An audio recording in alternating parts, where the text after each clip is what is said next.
I want to tell all of you another story about miracles tonight, because for so many of us in this process, our living situation is a big part of our journey of recovery. And I want to give you and myself the chance to tell the story of this part of the journey. I started out rewiring. I did all of my rounds in a walk-in closet. And then after my relapse, I lived in a closet for a while. No joke. It was bad. My brain was very impaired. I was afraid to leave the closet. Straight up. Terrified. I remember staring at the doorknob, uncertain of how I would leave the closet. Like, I couldn't do it. I would not. I would sit back down and I wouldn't leave because I was so scared. Eventually, I rewired my way to living in a bedroom, but I couldn't really go upstairs where my kids and my husband at the time were, because it was just too terrifying.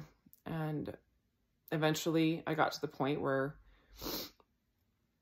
I was kind of living in the house. Eventually lived in a shed in the backyard for 15 months. And I graduated to a bedroom in a house that's safe, which is where you guys have seen me for the last bit. And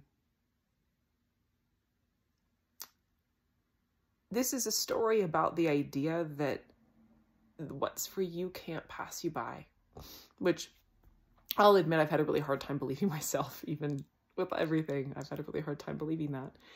And this week was a really cool and crazy manifestation of that.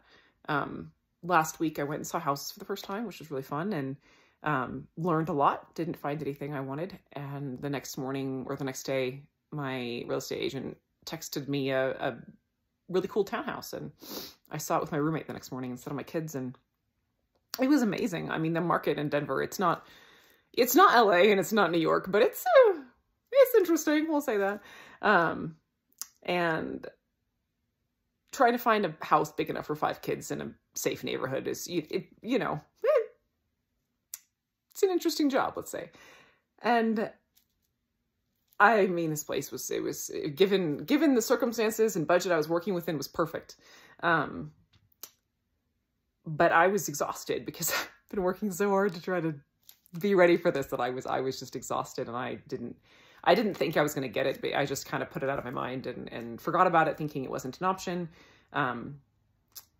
Turns out I was still able to put an offer, didn't get accepted. Somebody else got the house. And the whole week I was honestly freaking out because I was like, I don't know how I'm going to find the energy to balance all these things in my life right now. It's so much, so many balls in the air, so many plates spinning. I was like, I don't know how I'm going to do this.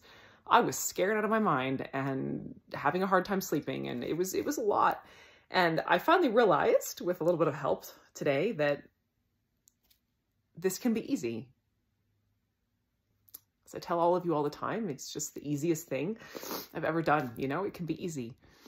So I made that decision and moved some things around in my mind, and the house that someone else had gone, you know, it came back to me. And yeah, I'm under contract with it now, and it's the numbers are beyond anything I could have imagined in the best possible way, and it's perfect. It's perfect.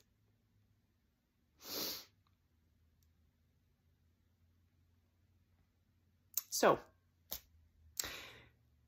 because I feel like I'm always the one telling you guys to have faith and trust and acting as if I'm good at that all the time. I'm not always good at it myself. I'm not always there. And miracles still happen because apparently what's for you will never pass you by. And it's as easy sometimes as saying, I choose to receive all that I need. And it chases you, you know? So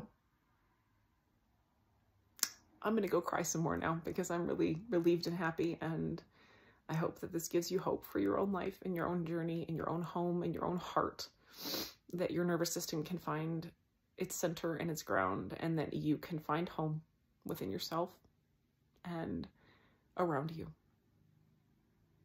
I love you guys.